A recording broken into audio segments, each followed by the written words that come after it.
Bonjour tout le monde. Aujourd'hui, on va corriger la série numéro 15. C'est la série du champ magnétique. Bien sûr, ce cours est réservé pour les élèves de la première année sciences et mathématiques et sciences expérimentales. Donc, pour l'exercice 1, je signale, vous trouvez le lien de téléchargement de la série dans la description de cette vidéo. Donc pour l'exercice 1, on a, comme vous voyez ici, un aimant en U et une aiguille aimantée est placée ici. Et on vous demande premièrement de tracer le spectre de l'aimant en U entre les deux pôles, bien sûr, entre ces deux pôles. Deuxième question, on vous demande d'orienter les lignes de champ. Et la troisième question, bien sûr, préciser ou bien identifier les pôles de cet aimant. Donc, on va commencer avec la première question, c'est de tracer le spectre. C'est quoi le spectre? C'est tout simplement l'ensemble des lignes de champ. Donc, le spectre, on sait que entre les branches de l'aimant en U, le spectre se forme des lignes droites, parallèles entre elles. Voilà. Par exemple. Maintenant, je vais orienter les lignes de champ. Donc, deuxième question, on vous demande d'orienter les lignes de champ, ça veut dire ajouter des flèches, bien sûr. Donc, ici, on a la partie colorée de l'aiguille aimantée représente le nord. Et par conséquent, ici, on aura le sud. Et bien sûr, on sait que les lignes de champ sortent. Donc ici, si on a le M, donc ici c'est le S. C'est le S. Et c'est le nord. Donc voici le nord, le pôle nord. Voici le pôle sud. Et on sait, on a vu dans le cours que les lignes de champ sortent de N et entrent par S. Sortent de N et entrent par S et ainsi de suite. Voilà, j'ai orienté les lignes de champ et j'ai indiqué les pôles de l'aimant en U. Voilà le nord, voilà le sud. Donc pour la troisième question, pour la dernière question, pardon, quelle propriété possède le vecteur B? Par exemple, si je vais tracer le vecteur B, ici, c'est comme ça, bien sûr. Et si je trace ici, c'est comme ça le B. On remarque, ici par exemple, voilà le B. Donc on remarque que B garde la même direction, parce que toujours la direction est parallèle, le même sens et la même intensité. Donc la propriété que B est constant. Donc on constate que le vecteur B est constant.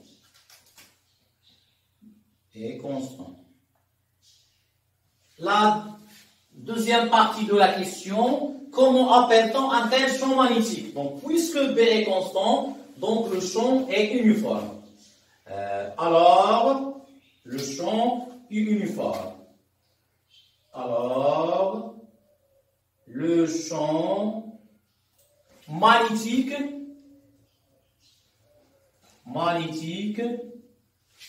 B est uniforme. Parce qu'elle garde la même direction, le même sens et la même intensité. Donc, on a terminé la correction de cet exercice. On passe à l'exercice 2. Donc, l'exercice 2. Donc, je vais lire l'exercice. On superpose deux champs magnétiques en un point M. Donc, voici le point M.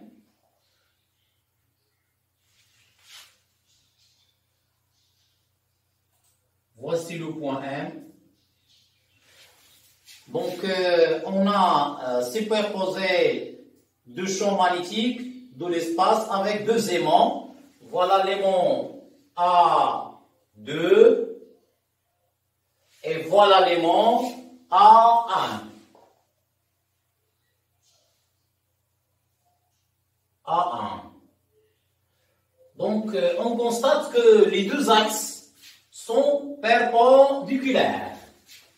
Donc, et on a donné que le vecteur champ magnétique B2, bien sûr, c'est 4 fois 10 à la puissance moins 3, c'est donné, la valeur du champ magnétique, donc il est exprimé en Tesla. Et pour le B1, c'est 3, bien sûr, milletesla. Donc la première question, on vous demande de déterminer le pôle de chaque aimant. Donc premièrement, voir figure. Donc on va commencer avec l'aimant A2. Puisque B2 il est dirigé vers la droite, donc voici le S et voici le N. Parce que toujours selon le vecteur Sn. Et puisque B elle est dirigée vers le haut, donc on aura ici le S et ici le N. Toujours Sn. La deuxième question, on vous demande de représenter le champ magnétique résultant. Donc c'est parallélogramme. Donc je vais faire la somme, bien sûr. Donc c'est parallélogramme. Voilà le champ magnétique B. Et après, on vous demande de calculer l'angle alpha. Donc, représenter résultant. Donc, voilà. Donc, 2, voir figure. Et la question numéro 3, on vous demande de calculer B. Calculons l'intensité B. Calculons l'intensité B. Ça veut dire du champ magnétique résultant. Donc, d'après le principe de superposition, on a le vecteur B égale à la somme de B1 plus B2.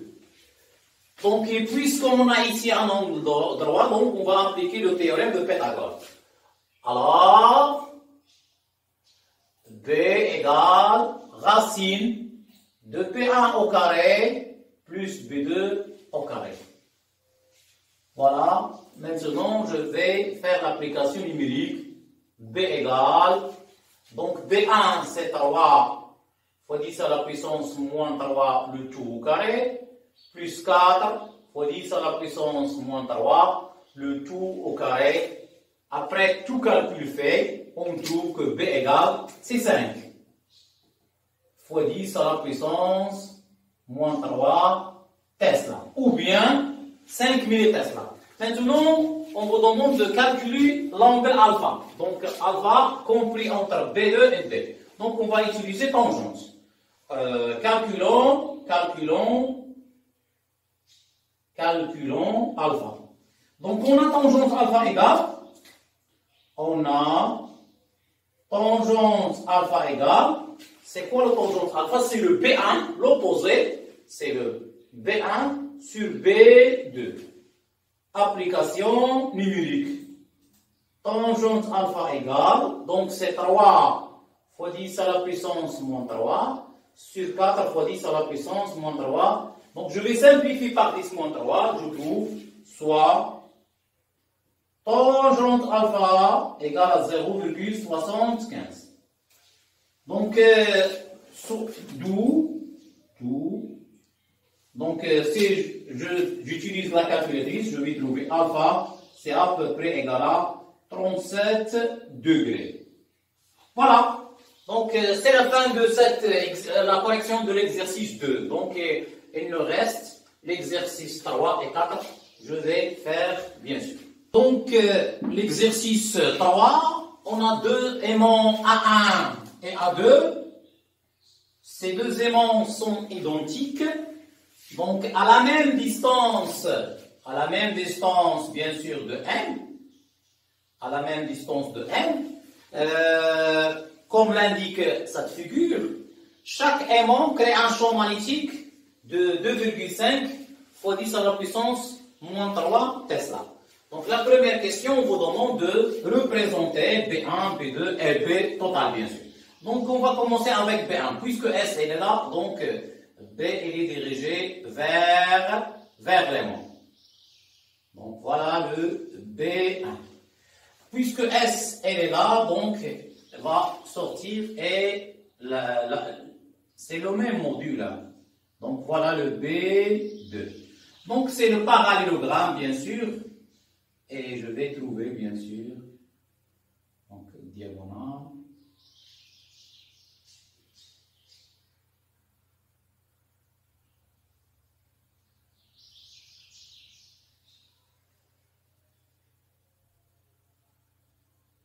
Voilà. Donc voilà le B. Ici on a l'angle droit parce que on va trouver un losange. Voilà le B. Donc voilà le B1, voilà le B2 et voilà la somme B. Donc la deuxième question, on vous demande de déterminer l'intensité du champ magnétique total. Déterminant B.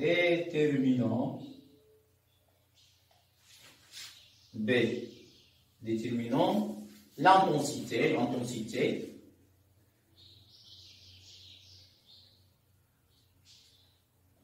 B. Donc, je vais utiliser deux méthodes. Première méthode.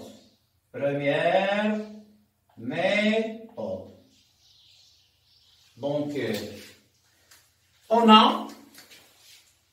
a B égale à B1 plus B2.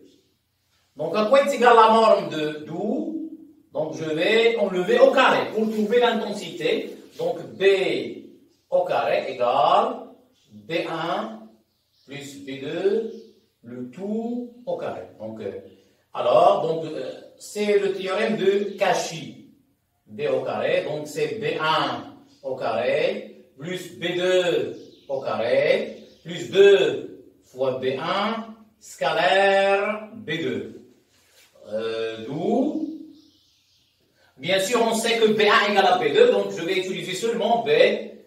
Donc B au carré égale à B1 au carré plus B1 au carré, c'est de B1 au carré, et plus, donc à quoi est égal au produit scalaire? C'est B1 fois B1, c'est B1 au carré, fois le cosinus de l'angle. Voilà, donc cet angle, bien sûr, voilà l'angle, elle est là. Donc, on va appeler, bien sûr, de bêta. Donc, 2 bêta. Donc, ici, puisqu'on a 40, donc 2 bêta égale à 140. Elle est claire. Maintenant, alors, je vais factoriser et mettre, donc alors, B1, donc 2B1 au carré, 2B1, je vais factoriser 1 plus cosinus de bêta. C'est bon, donc 2B1 au carré ici. Donc maintenant, à quoi est égal? B, c'est racine. Et puisque ici on a B carré, B1 au carré, donc il va faire sortir, finalement, on va trouver l'expression. Finalement, le module de B égale B1 racine de 2 facteur de 1 plus cosinus de bêta. Voilà l'expression qui nous permet de calculer B. Application numérique. Donc B égale à B1 c'est 2,5 fois 10 à la puissance moins 3 fois racine de 2 fois 1 plus cosinus. On a dit ici, on a ici 40, donc ici c'est 140. Donc c'est 140 degrés, bien sûr, soit, donc après tout calcul fait, on trouve que B égale, donc c'est 1,71 fois 10 à la puissance moins 3 Tesla.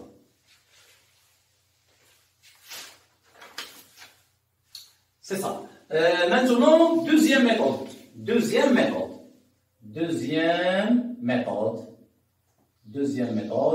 Donc, il est simple. Donc ici, puisqu'on a un losange, donc ici on a la moitié de B. Donc ici c'est B sur 2. Et ici on a un triangle rectangle, la même chose ici. Donc on va utiliser le cosinus de bêta, parce que ici on a 2 bêta. Donc on a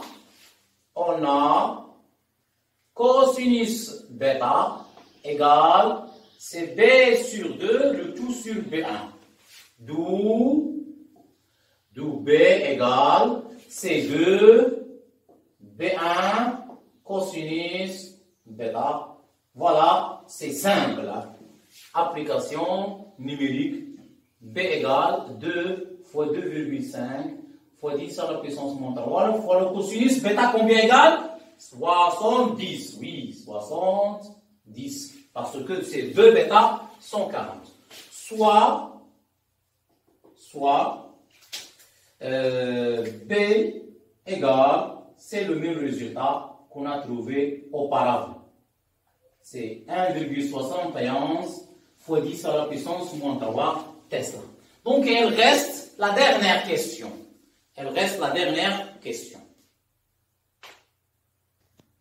Donc, on garde l'aimant A1 à sa place et on fait tourner l'aimant A2 avec l'angle alpha.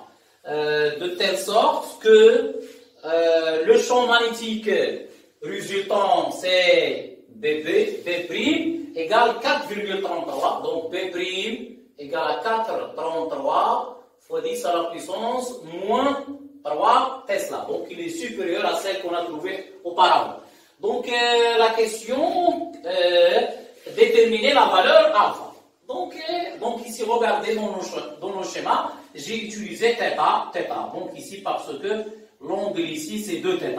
Donc, c'est la même méthode, la méthode la plus simple, c'est d'utiliser, bien sûr, ce losange, bien sûr. Donc, on va calculer, bien sûr, l'angle θ, puisqu'on a B' et on a B1 ou bien P2. Donc, la même chose. Donc, c'est la troisième question et la dernière. Oui, c'est la troisième, c'est le calcul. Calculons alpha. Calculons la valeur de alpha. Donc, on a quid égale cosinus de θ. Donc, c'est B' sur 2, le tout divisé par B1. Application numérique. Cos θ égale, donc c'est 4,33 fois 10 à la puissance moins 3 sur 2, divisé par 2,5 fois 10 à la puissance moins 3, parce que les deux aimants gardent les mêmes intensités du champ. Donc, après le calcul, on trouve soit cosinus θ égale à 0,866. Donc, si j'utilise la calculatrice, on trouve d'où θ égale 30 degrés. Donc, θ égale 30 degrés.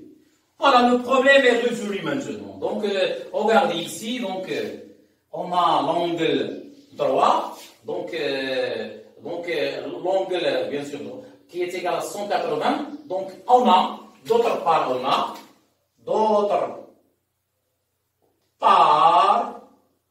on a quoi? Alpha plus 40 degrés plus 2 θ égale à 180 degrés. Voilà. Donc, θ plus θ, c'est 2 θ. D'où alpha égale, donc c'est 180 moins 40 degrés. Et 2 θ, c'est 60. Moins 60.